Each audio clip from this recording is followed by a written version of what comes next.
안녕하십니까. 저는 전년도 경북고등학교 진로진학부장 김동기입니다.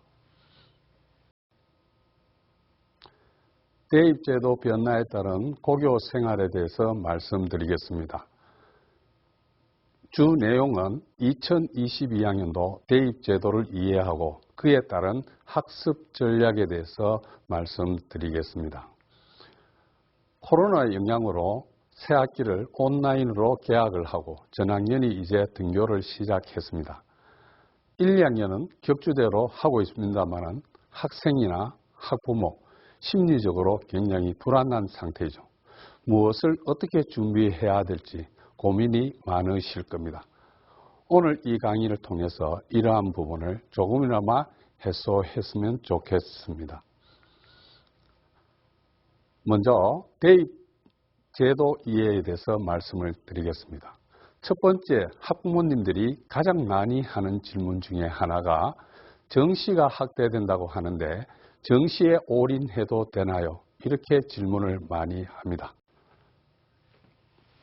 정시 확대에 따른 교육부 발표 자료에 의하면 2024학년도부터 현재 중3 학생부터 16개 대학 정시 선발이 40% 이상 확대가 됩니다.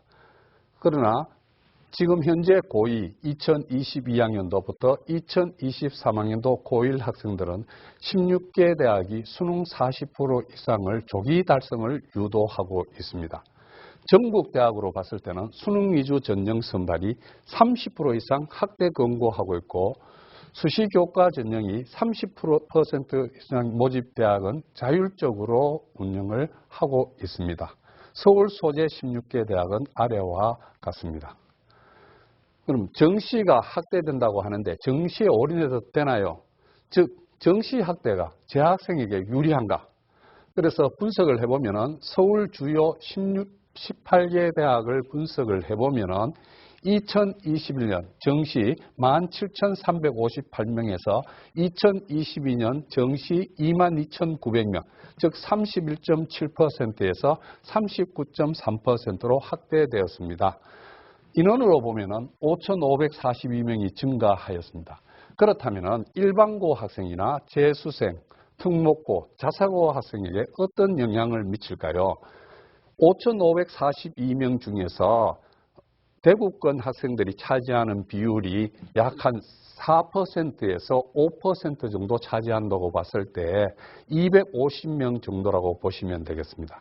그러면 그 중에서 50%인 재수생이 차지할 거고 그 다음 특목고 학생과 자사고 학생이 차지할 거고 일부분이 일반고 학생이 차지하게 될 것입니다. 지방거점국립대학은 2021년도에 정시 11,050명에서 2022년 정시 11,134명, 즉 31%에서 29.4, 거의 변화가 없습니다. 대구 경북 지역은 거의 수시가 82, 정시가 18%입니다. 그렇다면 재학생은 정시가 확대되어도 결국은 수시에 주력해야 된다는 사실을 알 수가 있습니다. 두 번째, 학부모님들이 질문하는 것 중에 어떤 전형을 준비해야 되나요? 수도권 18개 대학의 교과 모집 인원이 확대 신설되었다는 사실입니다. 4,618명에서 6,795명, 즉 2,177명이 증가하였습니다. 학종 모집 인원은 약간 감소하였습니다. 24,787명에서 28,873명, 즉 3,914명이 감소하였습니다. 그렇지만 여전히 학생부 종합전형에서 많은 인원이 차지하고 있습니다. 지방거점 국립대학, 즉 대구 경북 지역대학들은 교과 전형과 학생부 전형이 거의 변화가 없다는 사실입니다. 그렇다면 어떤 전형으로 진학을 해야 되느냐? 일반고 학생들인 경우에는 교과 전형과 학생부 전형을 준비해야 되겠죠. 교과 전형을 준비하는데 가장 중요한 것이 수능 최저 등급을 맞추어야 합니다. 재수생과 특목고, 자선고 학생들은 교과 전형에서 불리하기 때문에 수시에서는 학생부 종합전형과 논술 또 정시를 함께 준비를 해 가야 합니다. 그 다음 교대입니다. 교대는 수시와 정시의 비율이 2,683명에서 1,820명, 즉 59.6대 40.4입니다. 그러니까 수시와 정시 비율이 거의 비슷하다라고 보시면 됩니다. 수시 중에서 교과 전형이 축소되었습니다. 194명에서 64명, 교과 전형에서 서울교대 50명, 교원대 14명만 남아 있습니다. 학종은 2,495명에서 2,609명, 즉 114명이 증가하였습니다. 그러면 교대는 어떤 전형으로 준비를 해야 되나요?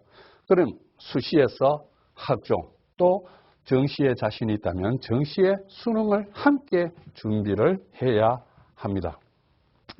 약학대학입니다. 2022학년도부터 약학대학이 신설됨으로써 서울권과 수도권 대학을 보시면은 수시와 정시의 비율을 보시면은 수능이 50% 이상을 차지하고 있습니다. 그 다음 수도권 대학의 학종이 30% 이상을 차지하고 있고 그 다음에 교과가 10% 이상을 차지하고 있습니다.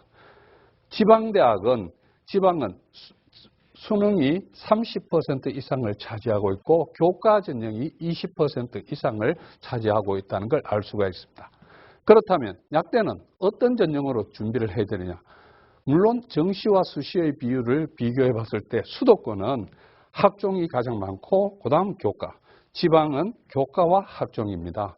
그래서 우리 재학생들에게는 실제로 학종과 교과를 준비해야 된다는 사실입니다. 그렇다면 이 약대가 생겨남으로써 약대 전문대학의 진학 관련 학과들이 성적의 하락도 고려를 좀 해보셔야 됩니다.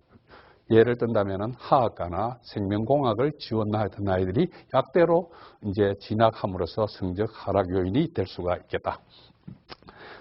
약학대학의 인원수를 대학별로 표시한 인원입니다. 보시면은 수도권 대학의 정시 인원이고 학종 인원이 보기와 같이 굉장히 많이 차지하고 있다는 걸 알 수가 있습니다.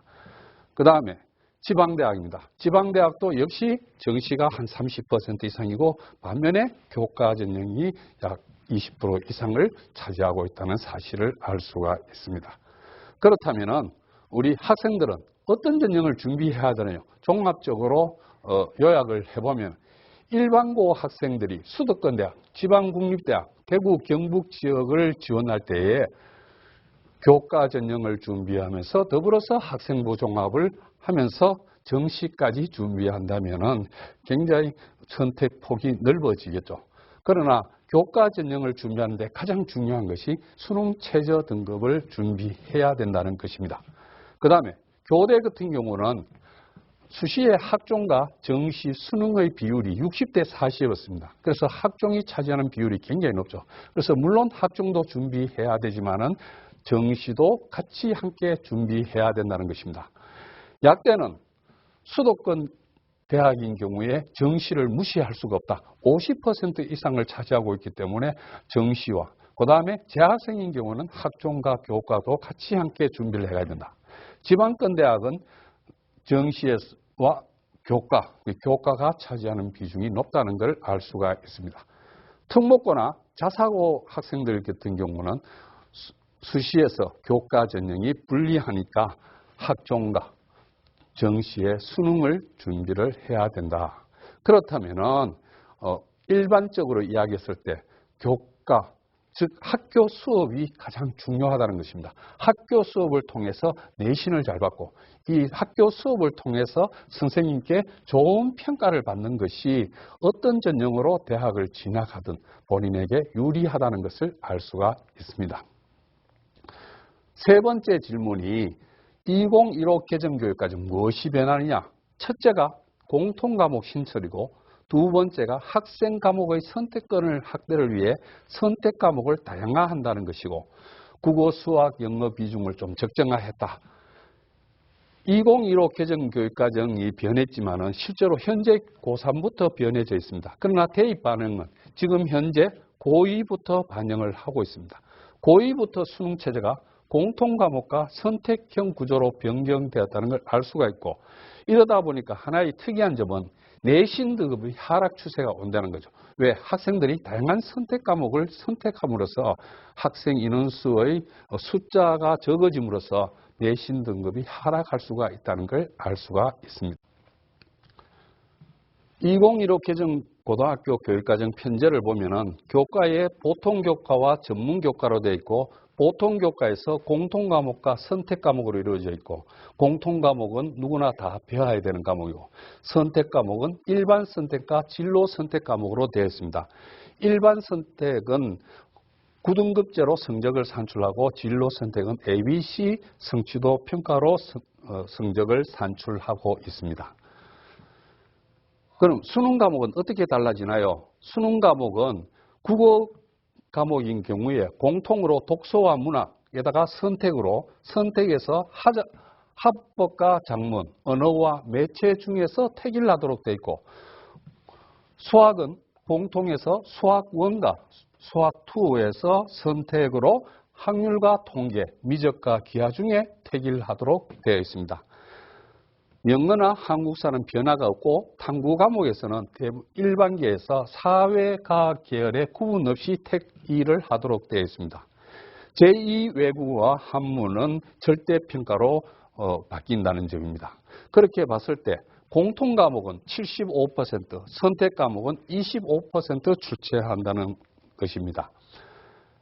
각 대학별로 2022학년도 주요 대학 수능 과목 지정 현황을 잠시 보겠습니다. 보시면은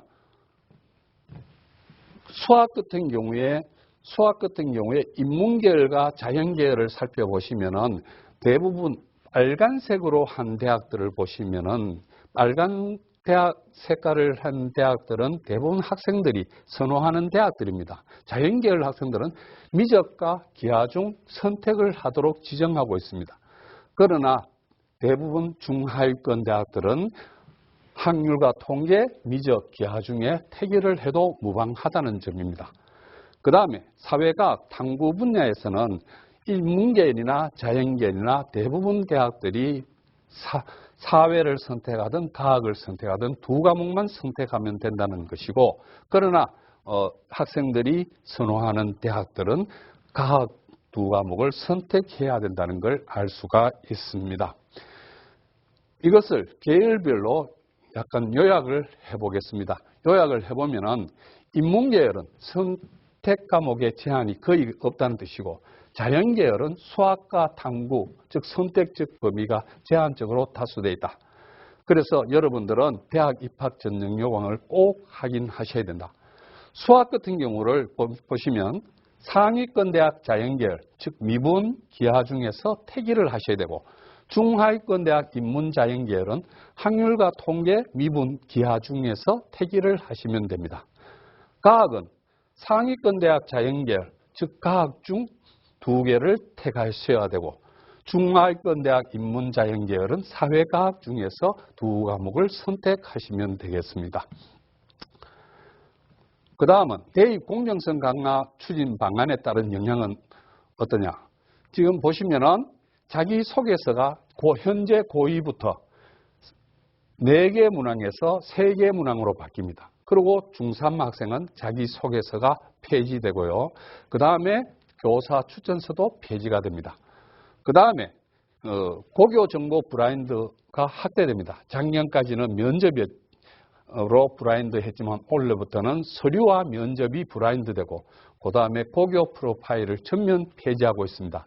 이것으로 인해서 대학에서 평가할 수 있는 것은 학교 수업에서 선생님이 평가한 세부 능력 특기사항이 그만큼 중요하다는 것을 알 수가 있습니다. 또 하나의 특징적인 것은 지역균형 선발을 10% 이상 권고하고 있습니다.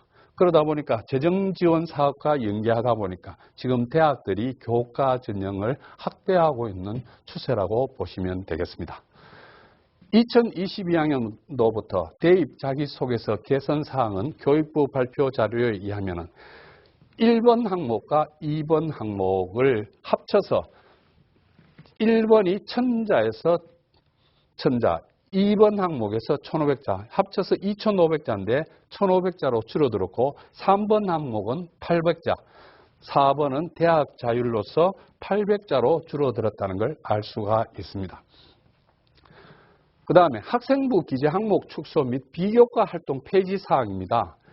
2022학년도 현재 고2, 고1 학생들은 방과 후 학교 활동 수강을 미기재하도록 되어 있고 자율동아리 연간 한개 30자로 기재하도록 되어 있습니다. 소논문 기재가 금지되어 있고 봉사활동 특기사항 미기재, 진로활동, 진로희망 분야 대입 미반영으로 되어 있습니다. 그러다 보니까 이렇게 하는 그 추진 방안의 대입의 공정성에서 살펴본다면 가장 큰 이슈는 학교 정규 교육 과정에 충실하라는 뜻으로 해석을 하시면 됩니다. 자, 대입 제도 변화에 따라서 다음은 학습 전략에 대해서 설명을 드리겠습니다. 진로 진학 설계를 위한 단계는 첫째, 자기 이해와 탐색이 중요하다. 즉, 적성과 희망을 고려해서 진로 희망인 대학과 학과를 정하고 왜 내가 거기에 가야 되는지 그 이유를 고민해 보셔야 된다.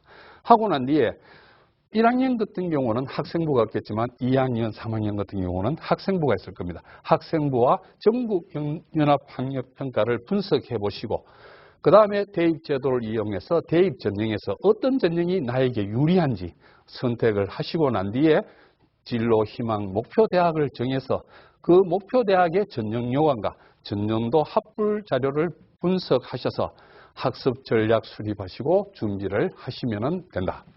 그럼 학년별로 단계를 살펴보면은 고교 3년간 갖출 수 있는 평가 요소 및 준비를 수준을 설정하고 목표 달성을 위한 계획을 수립을 해야 된다. 1학년 때 진로 가이드를 구성해서 자기를 이해하고 학업과 비교과 활동 계획을 수립해야 된다. 그래서 자신에 대해서 고민하는 시간을 가졌으면 좋겠다. 2학년 때는 이 고민한 시간을 통해서 진로를 좀 구체화해서 목표 달성을 점검하고 세부 사항을 보완하는 시기라고 생각하시면 되겠습니다.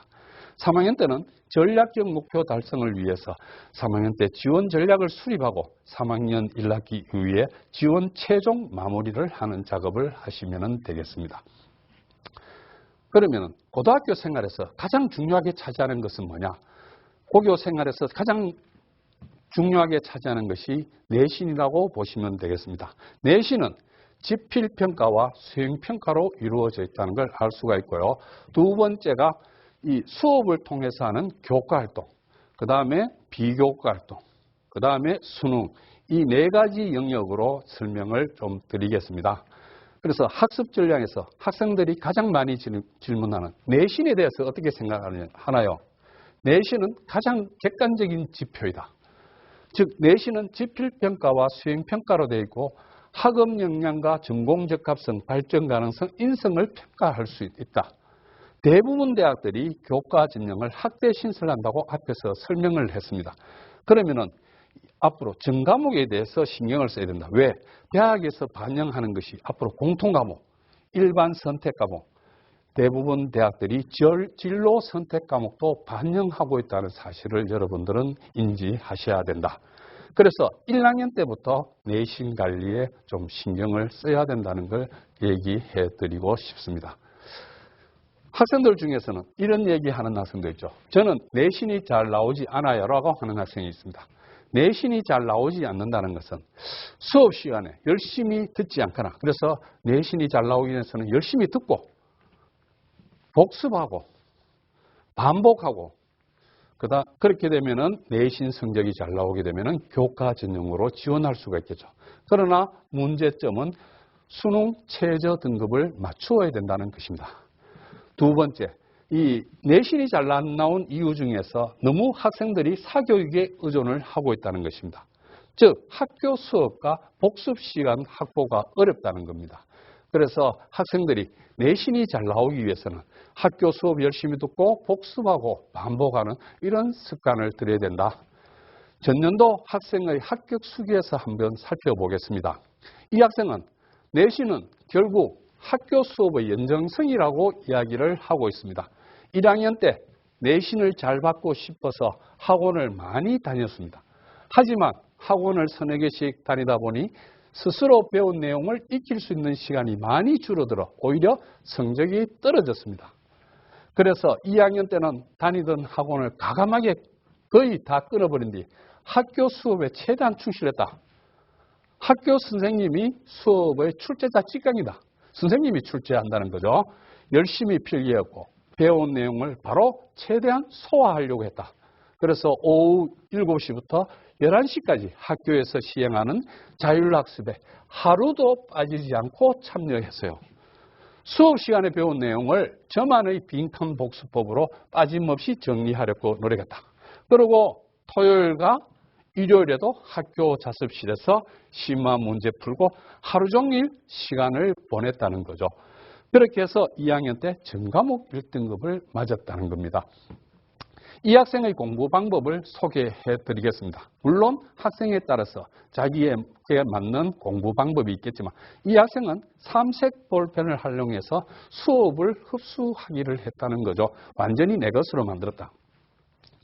검은색은 한 번이라도 언급하신 내용, 빨간색은 중요하다고 말씀하신 내용, 파란색은 헷갈리는 내용, 이런 식으로 공부를 했습니다. 예를 들어서 학교에서 내준 프린트물에다가 선생님이 한 번 언급한 내용은 검은색, 중요하다는 것은 빨간색, 헷갈리는 내용은 푸른색으로 정리를 하면서 공부를 했습니다.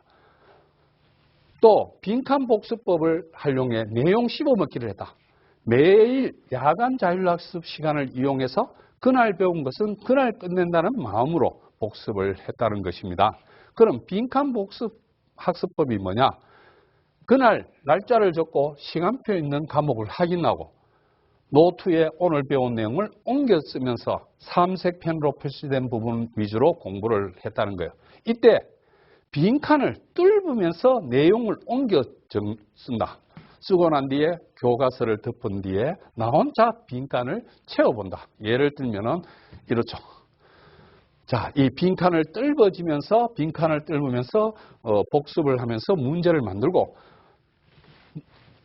빈칸 복습법을 다 하고 난 뒤에 수업 끝난 뒤에 자기가 이렇게 셀프 테스트를 해보는 형태로 하시는 것이 빈칸 복습법이 되겠습니다. 그럼 빈칸 복습법을 활용해 내용을 씹어보면 어떻게 되느냐? 바로 뭘 공부하지 하는 고민을 줄일 수가 있다. 즉 시험 기간에 훨씬 여유롭다는 거예요.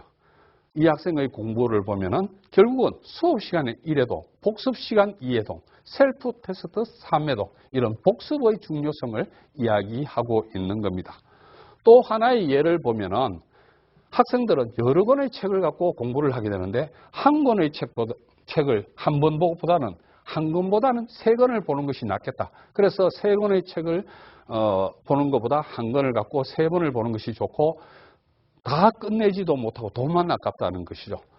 다음이 학교 프린트물을 한 번, 두 번, 세 번, 또 문제집도 이렇게 세 번, 즉 효율적으로 반복한다면 공부량을 줄일 수 있다는 것입니다. 다음 또 공부 방법을 하나 소개하면 말로 직접 설명해 봅니다. 시험 기간 막바지에 이걸 추천을 한다는 거죠. 부모님이나 또는 아니면 강아지 앞에서 아니면 베개를 갖다 놓고 오늘 배운 내용을 부모님께 설명을 한다든가 강아지에게 설명을 하면서 자기가 공부한 내용을 완전히 소화하는 작업을 한다면 좋은 성과를 얻을 수 있지 않겠는가. 또 한 학생의 예를 보면 내신 관리 방법입니다. 내신은 곧 암기다. 이 학생은 5주 전부터 공부를 했죠. 그날 배운 내용은 그날 복습했다.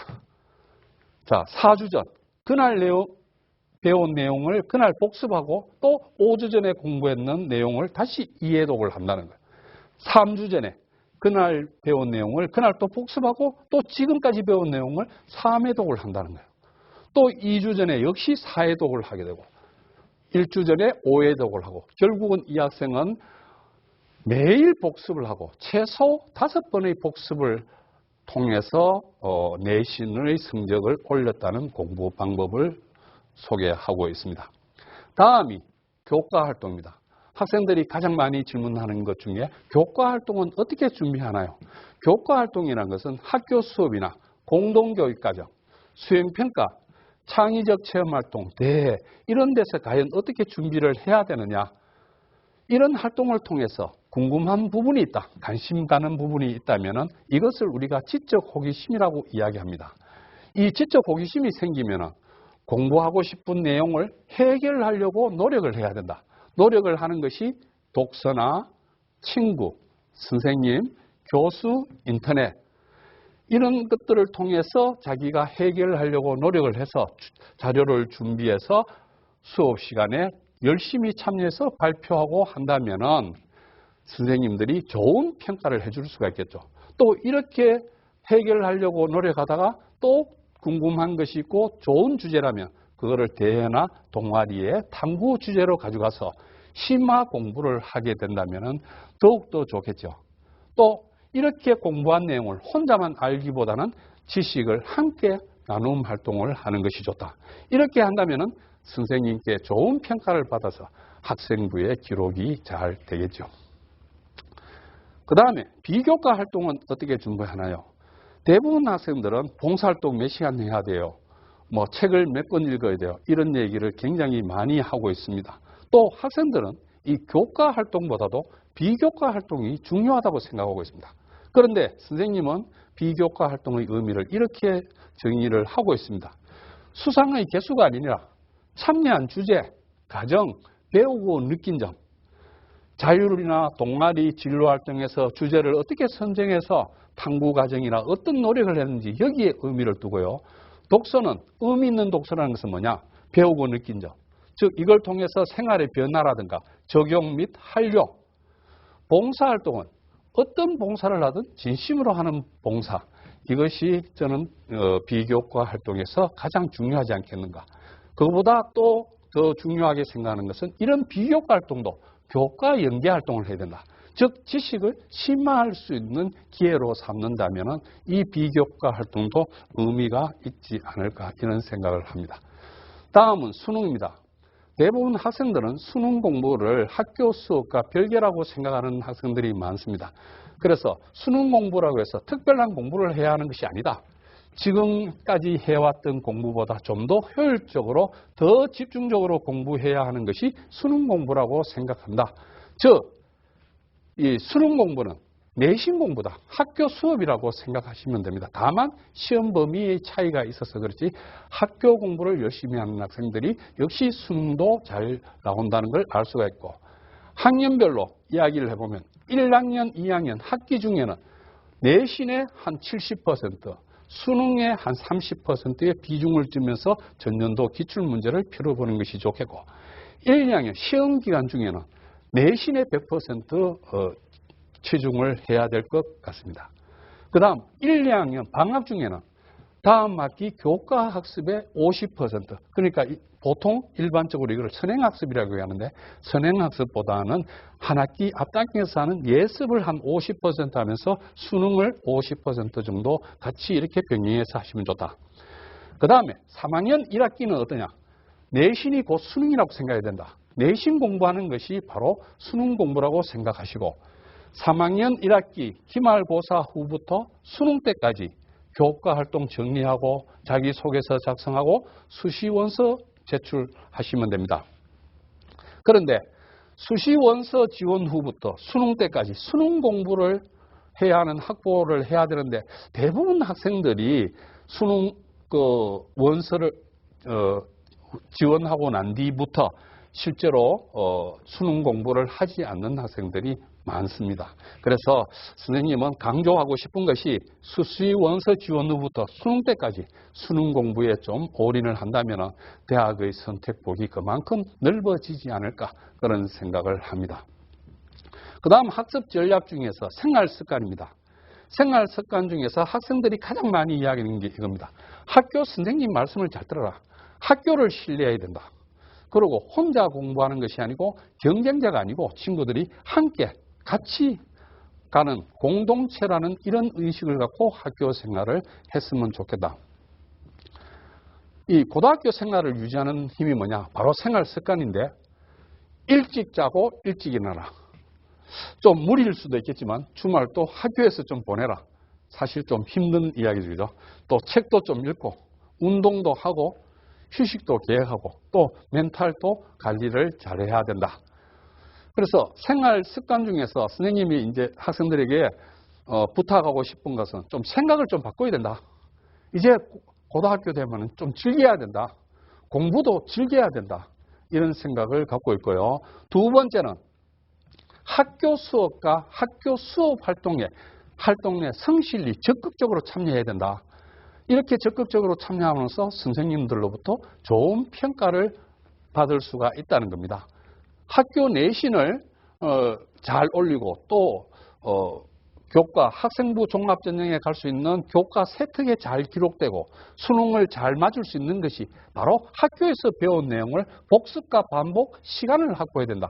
그런데 학생들은 복습과 반복 시간 확보를 잘 하지 못하고 있다는 것이 가장 안타깝게 느껴지는 부분입니다. 그럼 이제까지 하면서 어떤 학생들이 성공 가능성이 높았을까 분석을 해보니까 이런 학생입니다. 자신의 진로나 동기, 목표가 구체적인 학생, 즉 진로 설계가 가능한 학생, 지원 분야에 강한 열정을 보이는 학생. 두 번째가 수업을 통해서 지식을 심화하고 적용할 수 있는 기회를 가진 학생, 즉 과제를 자기 주도적으로 해결하는 학생이 되겠습니다. 또 관심 있는 내용이 한 영역에서만 나타나는 것이 아니고 모든 영역에서 유기적으로 연결되었으면 좋겠다. 그 다음이 알고 있는 지식을 함께 나눌 줄 아는 학생, 즉 인성이 좋은 학생이라는 것이죠. 이것을 종합해서 이야기해보면 이런 학생입니다. 학교 생활을 충실히 한 학생이다. 그 결과가 선생님들로부터 좋은 평가를 받아서 학생부에 잘 나타난 학생이 성공 가능성이 높다는 걸 알 수가 있습니다. 이제까지 한 내용을 종합해서 이야기를 한다면 여러분들이 고등학교 생활은 학교 생활에 충실히 해야 된다는 걸 강조하면서 여러분들 코로나 때문에 힘든 학교 생활이지만은 또 이런 시기일수록 오히려 더 학교 수업에 충실히 하면서 열심히 한다면은 여러분들이 바라는 목표에 도달할 수 있으라고 생각하면서 저희 강의를 마치겠습니다. 감사합니다.